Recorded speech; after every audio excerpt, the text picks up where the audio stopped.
शिक्षा से रोजगार तक, किसानी से व्यापार तक, सड़कों के जाल से बिजली के तार तक, जानने जनता के मन का हाल, नेताओं के वादों की करने पड़ताल।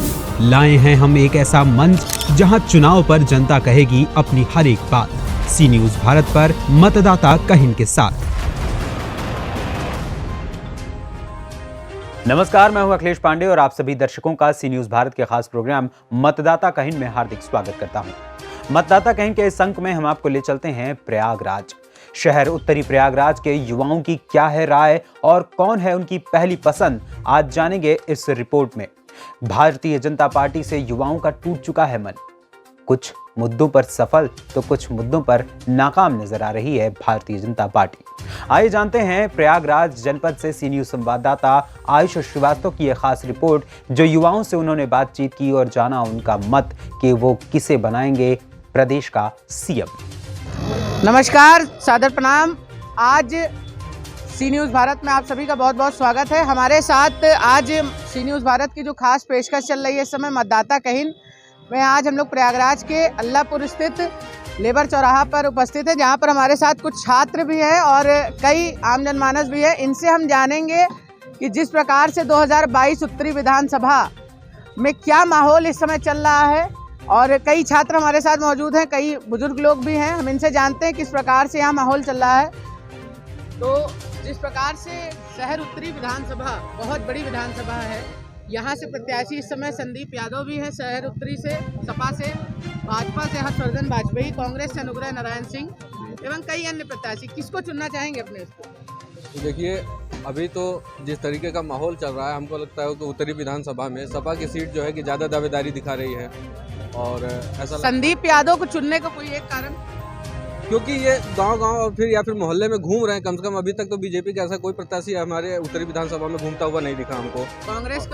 कांग्रेस का तो बात ही खत्म है। हमको तो नहीं लगता कि कांग्रेस आने वाली, लेकिन हाँ, सपा की दावेदारी हमको अच्छी दिख रही है, क्योंकि जो है कि इनका विचार भी और इनका मैनिफेस्टो भी आ गया है, तो इनके जो है कि दावेदारी। किन मुद्दों पे सपा को वापस लाने की उम्मीद आप बना रहे हैं? सपा जो है रोजगार, किसान और महंगाई, इन सब सबसे बड़ी बात है यहाँ पे रोजगार के छात्रों का। युवा जो है उसको किसी राजनीतिक पार्टी से ज़्यादा मतलब नहीं है, उसको सिर्फ रोजगार चाहिए। जिस प्रकार से अभी कुछ दिन पहले यहाँ पे छात्रों के साथ मारपीट की गई थी, क्या किस प्रकार से उसको लेते हैं अपने आप? नहीं, अगर मैं उसको एक जो पॉजिटिव देखूँ तो देखिए, आप जो है सरकारी संपत्ति को अगर नुकसान करते हैं तो उसका तो दंड मिलेगा ही आपको। बिल्कुल। तो जो बच्चे दोषी हैं उनको दंड दीजिए, नहीं जो निर्दोष हैं उनको भाई हॉस्टल छोड़िए। में घुस के अगर मारा गया बच्चों को तो वो गलत है, क्योंकि बिना जांच किए पुलिस जो है कि हाथ नहीं उठा सकती। किसी छोड़ के बोलने की बात है। हमारे लिए ना तो सपा काम आएगी ना तो कोई काम आएगा। हमको नौकरी मिलेगी तो हम बात करेंगे, क्योंकि चौड़े सड़क जो है चौड़ी रहेगी ना तो हमको आने जाने में आराम होगा। हमको कोई जो है कि वो नेता आके हमको नहीं पार कराने वाला। इस रोड की तो बातें चली एक अलग है। क्या रोडें बनी है? हाँ, रोड, वही तो मैं आपसे कहना चाह रहा हूँ कि इलाहाबाद के जो है कि एक तरीके से तस्वीर बदल गई है। अब सड़कें चौड़ी हो गई हैं, रोड लाइट लग गई है, इतना आवागमन इतना सुधर गया है, और प्लस हर जगह रेड लाइट लगी हुई है। यानी जो है कि यातायात एकदम सुगम हो गया है। आपको क्या चाहिए? अगर आप विकास की बात करेंगे तो विकास में भाजपा पीछे नहीं रही है, ठीक है, लेकिन हाँ, नौकरी हमको नहीं मिला। हम भाजपा ही हैं, लेकिन हमको भैया बता रहे थे माफिया राज खत्म हो चुका है। नहीं, इस तरीके का नहीं है। ऐसा एकदम देखिए, कभी किसी सरकार में पूरी तरीके से लगाम नहीं लगाया जा सकता, ठीक है, किसी तरीके से लगाम नहीं लगाया जा सकता।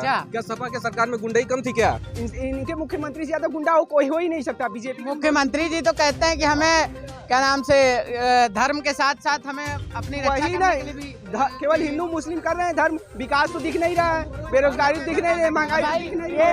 ये अभी यहाँ मौजूद है, रोजगार बहुत मिला है। हमको नहीं मिला भैया, हमको नहीं मिला। अच्छा, कितना पढ़े?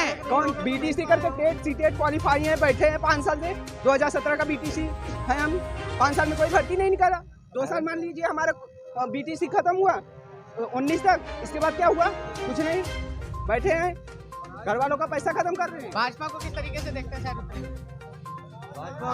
दिक्कत ये है, यहाँ पे सबको सरकारी नौकरी चाहिए। यहाँ पे सबको सरकारी नौकरी चाहिए। सरकारी एक मुद्दा नहीं है। आप आगे आइए, बताएं। जी बताइए।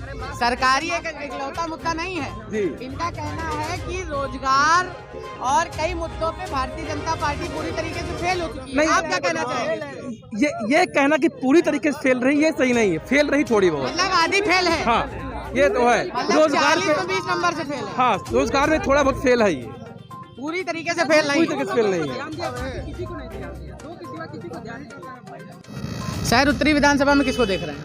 नहीं, हम तो चाहते हैं सपा आ जाए, सपा सपा ही आएगी। क्योंकि देखिए ऐसा है तो ये अखिलेश ने जो कहा था पिछली सरकार में वो किया भी, लेकिन बीजेपी का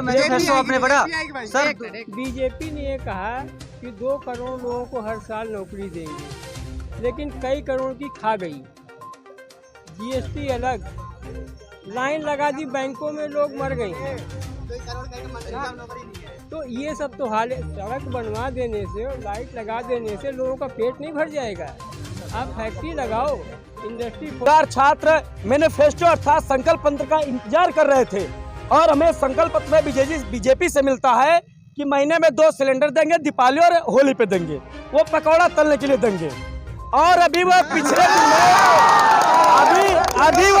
वो पिछले दिन में उन्होंने वादा किया था, रजिस्ट्रेशन करवाया था उन्होंने कि आपको युवाओं को मोबाइल दी जाएगी। युवाओं को मोबाइल नहीं दी गई, अब छात्राओं को स्कूटी दिया जाएगा। 60 के ऊपर महिलाओं को मुफ्त ट्रैवलिंग सेवा है क्या उसमें? ये शायद आपको भी पता होना चाहिए, 60 के बाद सीनियर सिटीजनशिप को वरीयता मिलती है। ये बीजेपी के द्वारा नहीं दिया गया है। 60 के बाद सबको आरक्षण मिलता है। आप टिकट कटाने जाएंगे तो वहाँ भी रिजर्वेशन आपको सीट खाली मिलेगी। क्या कहना चाहेंगे भाजपा? और सबसे भाजपा कितनी स्टैंड कर रही है? भाजपा एकदम सिरे से हर व्यक्ति उसको नकार दिया है। इतनी बेरोजगारी है, इतनी बेरोजगारी है कि जो हम लोग यहाँ के स्टूडेंट हैं, इलाहाबाद में पढ़ते हैं, दूर दराज से आते हैं, जो हम लोग पिछले आज के पहली सरकार 4-5 साल पहले, 6 साल पहले इस सरकार की पहले की मैं बात बता रहा हूँ, हम लोग जहाँ 3,000-4,000 में रह लेते थे, आज इतनी महंगाई है कि हम लोग 7,000 रहने में हम लोगों को।